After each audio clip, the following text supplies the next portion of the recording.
नमस्कार. श्री स्वामी समर्थ सगळ्यांना. स्वामी समर्थ सेवा मार्ग आपल्या या यूट्यूब चॅनलमध्ये सगळ्यांचं खूप खूप स्वागत.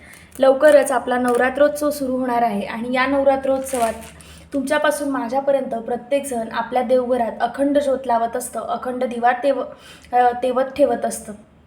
तर हा दिवा लावण्यामागे काहीतरी शास्त्रोक्त कारणं आहेत, काहीतरी नियम आहेत. तर त्या सगळ्या गोष्टी आपण आजच्या व्हिडिओमध्ये जाणून घेणार आहोत. तसंच अखंड दिवा लावण्यासाठी आपल्याला काय साहित्य लावायचं पाहिजे आहे आणि दिव्याची मांडणी कशी करायची हे सुद्धा आपण व्हिडिओमध्ये बघणार आहोत. चला तर मग व्हिडिओला सुरुवात करूया. तर सगळ्यात महत्त्वाचं की दिवा आपण का लावतो. दिवा हा प्रकाश पसरवतो आणि प्रकाश हा ज्ञान पसरवतो. देवांकडून आपल्याला संपूर्ण ज्ञान मिळावं म्हणून आपण देवाजवळ दिवा लावत असतो. कोणतीही पूजा असो किंवा कोणतेही समारंभ असो, सर्व शुभ कार्याच्या सुरुवातीस दीप प्रज्वलन करण्याची आपल्या हिंदू धर्मात तरी प्रथा आहे. ज्या प्रकारे दिव्याची वात नेहमी उंचावते त्याप्रमाणे माणूस देखील उंचावत राहो, हेच या दीप प्रज्वलनाचा मुख्य अर्थ आहे. म्हणून प्रत्येकाने नवरात्रोत्सवात अखंड दिवा जरूर लावावा. तर नवरात्रोत्सवातच 9 दिवस नाही तर आपल्या देवघरात अखंड दिवा हा कायम असावा. अखंड म्हणजे काय की ज्याला कधीही खंड पडू नये असा हा अखंड. तर प्रत्येकाने आपल्या देवघरात देवाजवळ आपला जो महाराजांजवळचा दिवा असतो तो सुद्धा नेहमी दिवसभर तेवतच राहिला पाहिजे. म्हणजे काही लोक अगदी असा दिवा लावतात की फुलवातीत लावतात, जो अगदी 2 मिनटंसुद्धा चालत नाही. 1 मिनिट आपण पूजा करून उठेपर्यंत दिवा मावळलेला असतो. तर असं करू नका. आपण स्वतःवर किती खर्च करत असतो, मग दिव्याच्या तेलावर केला तर काय फरक पडतो. म्हणून किमान आपण जेव्हा देवपूजा करत असतो तेव्हा तरी आपला दिवा अखंड तेवत राहावा. आणि जेव्हा आपण संध्याकाळी दीपप्रज्वलन करत असतो तर ॲटलिस्ट आपला दिवस पुढचे दिवा जो आहे तो कमीत कमी पुढचे 2 ते 3 तास तरी चालायला हवा. म्हणून दिव्यात तेल टाकण्यात कधीही कंजूसी करू नका. आणि दीप प्रज्वलन करत असाल तर त्या दिव्याचा प्रकाश आपल्या घरात थोडा जास्त काळ पडला पाहिजे. कारण असं म्हणतात दिवा आपण जेव्हा घरात याच्यासाठी पेटवतो की आपल्या घरातले जे देवी देवता आहेत, आपल्या घरातली जी सुखसमृद्धी आहे ती स्थिर रूपात असावी. दिवाची वात जशी स्थिरता असते, दिव्याचा जसा प्रकाश आपल्या घरात जितका स्थिर प्रकाश पडतो तितकं अखंड आणि तितकी स्थिरता लक्ष्मी माता आपल्या घरात दाखवत असते. म्हणून लक्ष्मी मातांना स्थिर करण्यासाठी, त्यांना टिकवून ठेवण्यासाठी दिवा लावणं हे खूप गरजेचं आहे आणि तो दिवा जास्त काळ टिकवून ठेवणंही खूप गरजेचं आहे. तर आता आपण नवरात्रात जो अखंड दिवा लावत असतो तर तो आपण 9 दिवस लावतो. म्हणजे नवरात्राच्या पहिल्या दिवशीपासून लावतो ते दसऱ्याच्या पर्यंत आपला अखंड दिवा हा तेवत असतो. तर या दिव्याला कधीही विझू द्यायचं नसतं. याच्यात आपल्याला सारखं तेल किंवा तूप टाकत ठेवायचं असतं. म्हणजे ही सगळी काळजी आपल्याला घ्यायची असते. तर वास्तुशास्त्रात दिवा ठेवण्याच्या आणि त्याच्या लावण्यासंदर्भात काहीतरी नियमसुद्धा आहेत. तर दिव्याची वात कोणत्या दिशेने असावी तर या संदर्भात मी आज थोडी माहिती देणार आहे. त्यासोबतच दिव्याची वात आपण कुठल्या दिशेने ठेवतो आणि दिव्याची मांडणी कशी करायची, दिवा लावताना आपल्याला कुठल्या काळजी घ्यायच्या आहेत हे आपण बघूया. तर आपल्या हिंदू धर्मात नवरात्राला खूप महत्त्व आहे. आपण वर्षातनं 2 वेळा देवीची उपासना करत असतो. 2 नवरात्र येतात. तर नवरात्रात देवी आईला प्रसन्न करण्यासाठी भाविक लोक घटस्थापना करत असतात, अखंड दिवा लावत असतात, जागरण इत्यादी करत असतात. तर नवरात्राच्या 9 दिवसात आपण घरात घटस्थापना आणि अखंड दिवा लावतो. या अखंड दिव्याला न विझू देता ठेवण्याचा हा एकमात्र नियम आहे. हा अखंड दिवा लावल्यानंतर आपण याला एकटं सोडायचं नाही, म्हणजे त्याची विझण्याची शक्यता कमी होते. आणि जरी दिवा विझला तरी वाईट मांडण्याची गरज नाही. कारण नवरात्राची जी सेवा आहे आपली, ही आपण आपल्या कुलस्वामिनीची सेवा करत असतो. कुलस्वामिनी म्हणजे आपल्या कुळाचा उद्धार करणारी आई, जी आपल्या कुळाची आई असते. तर जसं आपण काही चुका केल्या किंवा आपल्याकडनं नकळत काही चुका झाल्या तर आपली आई आपल्यावर रागवते का, तर आपली कुलस्वामिनी तरी आपल्यावर कशी रागवेल. म्हणून दिवा विझेल की काय, आमचं घर लहान आहे, घर छोटं आहे म्हणून दिवा लावायचा की नाही, तर असं करू नका. जर काही नैसर्गिक कारणास्तव तुमचा दिवा विझला आहे तर काही हरकत नाही. देवीला क्षमा प्रार्थना करा आणि ती वात पुन्हा पेटवा, काही हरकत नाही. फक्त अखंड दिवा म्हणजे काय, तुमचा तो दिवा चालत राहिला पाहिजे 9 दिवस. पण तर जर एखादी वेळेस विझला तरीही काही हरकत नाही. तुम्ही देवीची माफी मागून तो दिवा पुन्हा लावू शकता. पण तुमचं घर लहान आहे किंवा अशा काही गोष्टी आहेत, आम्ही घरात राहत नाही, आम्ही बाहेर जातो, दिव्याची काळजी कोण घेणार, तर अशी सगळी क्षुल्लक कारणं या काळात तरी देऊ नका. किमान नवरात्रात 9 दिवस तरी आपल्या घरात हा प्रकाश पडला पाहिजे. देवी आईची आपल्याला उपासना करायची आहे म्हणून किमान नवरात्रात तरी आपण अखंड ज्योत लावावी. आता काहींच्या मनात असे प्रश्न असतात की आम्ही तर घटस्थापना करत नाही, मग दिवा लावायचा का. तर हो, आता घटस्थापना करणं हा ज्याच्या त्याच्या घराचा भाग आहे. म्हणजे काही घरांमध्ये घटस्थापना पूर्वीपार पद्धतीपासून करत असतात, तर काही लोक करत नाही. म्हणून नवीन नियम आपण सुरू करायचे नाही की सगळे लोक घट बसवत आहेत म्हणून आपण बसवायचे, असं नाही. तर ज्याच्या त्याच्या घराच्या पद्धती चालीरीती ज्याने त्याने पाळाव्या. पण जर तुमच्याकडे घट बसवतायत तर अतिउत्तम, तुम्ही घटस्थापना आणि दिवा दोघंही गोष्टी करा. पण जर तुमच्याकडे घटस्थापना करत नाहीत तरीही अखंड ज्योत ही प्रत्येकाने लावायची. इला लावण्यासाठी कुठलेही नियम नाही आहेत, किंवा ज्यांच्याकडे आधी पूर्वपार काळापासून लावली जाते त्यांनीच दिवा लावायचा, अखंड ज्योत लावायची, असं नाही. अखंड ज्योत हा प्रत्येक माणूस, प्रत्येक स्त्री आपल्या घरात लावणं गरजेचं आहे. अखंड ज्योत लावण्याचे काही नियम नाही आहेत, ही कुणीही लावली तरीही चालते. त्याच्यामुळे घटस्थापना तुमच्याकडे होत नसेल तरी चालेल, पण तुम्ही अखंड ज्योत ही नक्की प्रज्वलित करा. आता आपण सगळ्यात आधी बघूया की अखंड ज्योत आपल्याला प्रज्वलित कसं करायचं. तर अखंड ज्योत प्रज्वलित करण्याचा एक सगळ्यात महत्त्वाचा नियम की तुम्हाला दिवा, हा जो आपला दिवा आहे तो कधीही डायरेक्ट जमिनीवर ठेवायचा नाही, त्याला काहीतरी बेस असला पाहिजे. तुम्ही एकतर पाटावरती दिवा लावू शकता, किंवा मग पाटावरती लाल आसन अंथरा, किंवा मग तुमच्याकडे पाट नसेल तर तुम्ही हे लाल आसन जमिनीवर अंथरलं आणि त्याच्यावर जरी दिवा ठेवला तरीही चालेल. पण दिवा कधीही डायरेक्ट जमिनीवर लावायचा नाही. आता सगळ्यात महत्त्वाचं म्हणजे दिवा कशा प्रकारचा असावा.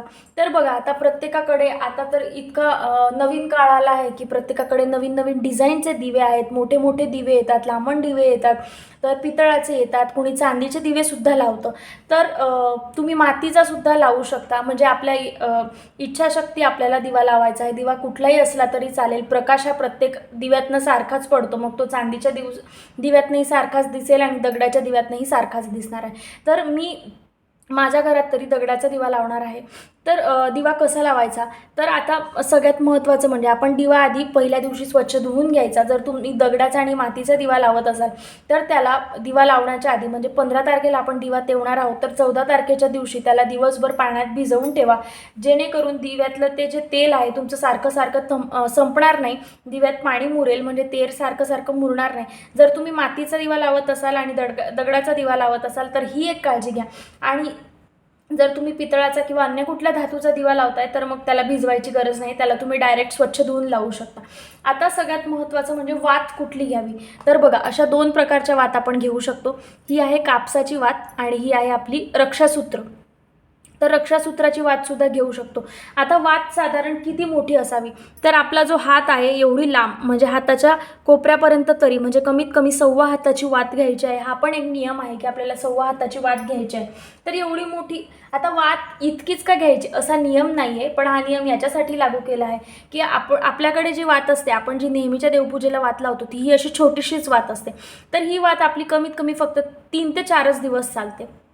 तर आपल्याला 9 दिवस ज्योत लावायची आहे. तर 9 दिवसात आपली वात संपू नये किंवा ती खंडित होऊ नये, त्याच्यामुळे आपल्याला वात ही मोठी घ्यायची आहे. कारण आपल्याला दिवा हा जो लावायचा आहे ही वात आपल्याला परत परत बदलायची नाही. 9 दिवस आपल्याला तोच दिवा, तीच वात एकाच जागासुद्धा बदलायची नाही. त्याच्यामुळे वात घेताना मोठी घ्या. आता तुम्ही कापसाची वात घेतली असेल तर तुम्ही जोड वात घ्या. तुम्हाला कदाचित व्हिडिओमध्ये व्यवस्थित दिसत असेल. बघा, मी ह्या 2 वातींची एक वात बनवली आहे. ही वात आता मी छोटी घेतलेली आहे, ही मी फक्त व्हिडिओत दाखवते आहे. मी मोठी वात बनवणार आहे नवरात्राच्या आदल्या दिवशी. ही फक्त व्हिडिओत दाखवण्यापुरती लहान आहे. किंवा मग जर तुम्ही रक्षासूत्र घेताय तर असा रंगाचा आपला जो रक्षासूत्र असतो पंचरंगी रंगाचा, तर तो घेतला तरीही चालेल. फक्त जर कापसाची वात घेताय तर ती जोडवात असावी. आता दिव्याची मांडणी कशी करायची तर तेही मी तुम्हाला सांगते. तर सगळ्यात महत्त्वाचं म्हणजे जे मी तुम्हाला सांगितलं की दिवा डायरेक्ट जमिनीवर तर ठेवायचा नाहीच आहे. तुम्ही पाट घ्या, पाट नसेल तर लाल रंगाच्या वस्त्रावरती दिवा ठेवायचा आहे. अजून एक महत्त्वाची गोष्ट की दिवा लावायच्या आधी जेव्हा तुम्ही लाल कापड अंथरताय तर लाल कापडावरती किंवा पाटावरती किंवा अन्य कुठे छोटं जे चौरंग असेल तुमच्यावर, तर त्याच्यावर आधी तुम्हाला तांदूळ टाकायचे आहेत. हे तांदूळ तुमचे पांढरे असता कामा नये. हे तुम्ही कुंकवाने लाल पिवळे करून घ्या, किंवा मग जर तुम्हाला शक्य झालं नाही तर तुम्ही किमान हळदी कुंकू तरी त्याला व्हायचं, पण पांढरे तांदूळ टाकायचे नाही. आता मी तुम्हाला फक्त व्हिडिओ दाखवण्यासाठी तांदूळ घेतले आहे, मात्र मी हे तांदूळ रंगवणार आहे. तर असे तांदूळाचं एक आपण जागेवरती गोल हे केल्यानंतर त्याच्यातनं अष्टदळ कमल काढायचं.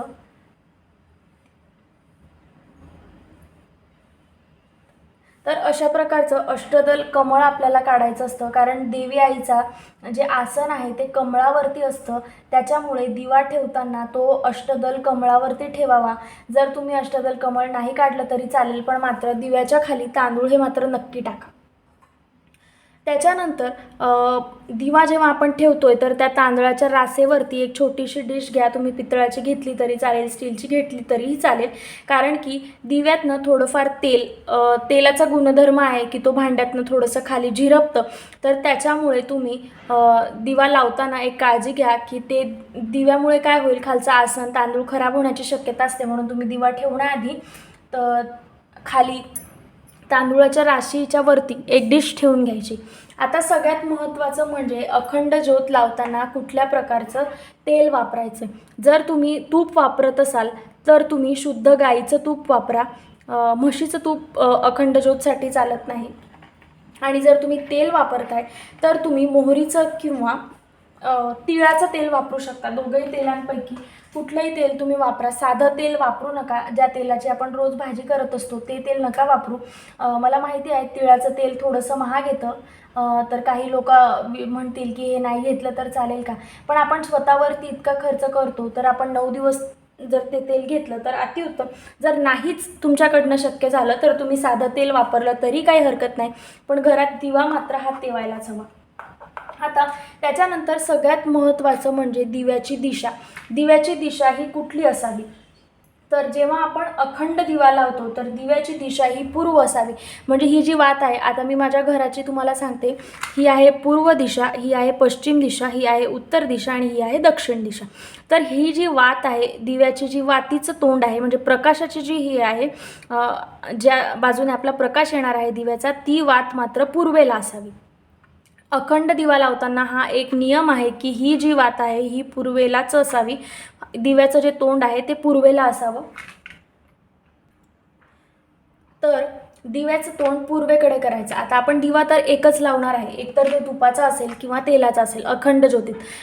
तर मग काय करायचं, आता जर तुम्ही घट बसवला असेल तर इथे तुमची घटस्थापनेची पूजा येईल आणि इथे जर तुमचा दिवा आला तर आता मी एकच दिवा लावला आहे म्हणून मी तो आता माझा मध्यभागी आहे, पण इथे समजा आता माझं मागच्या बाजूने देवघर आहे, तर देवांच्या उजव्या बाजूला तुपाचा दिवा असावा आणि देवांच्या डाव्या बाजूला तेलाचा दिवा असावा. हा एक पूजेतला नियम आहे. जर तुम्ही अखंड ज्योत ही तुपाची लावताय तर तो दिवा देवांच्या उजव्या बाजूत असावा आणि जर तुम्ही तेलाचा दिवा लावताय तर हा दिवा जो तुम्हाला ठेवायचा आहे तो देवांच्या डाव्या बाजूला ठेवायचा आहे. लक्षात ठेवा, तेलाचा दिवा देवांच्या डाव्या बाजूला, आपल्या डाव्या बाजूला नाही, देवांच्या डाव्या बाजूला म्हणजे आपल्या उजव्या बाजूला, आणि तुपाचा जो दिवा आहे तो देवांच्या उजव्या बाजूला म्हणजे आपल्या डाव्या बाजूला. हा एक नियम आहे. एवढी काळजी मात्र आपल्याला घ्यायची आहे. त्याच्यानंतर जेव्हा आपण आता ही मांडणी करून घेतली आहे तर दीप प्रज्वलनाच्या आधी आपल्याला आई भगवतीला एक संकल्प करायचा आहे.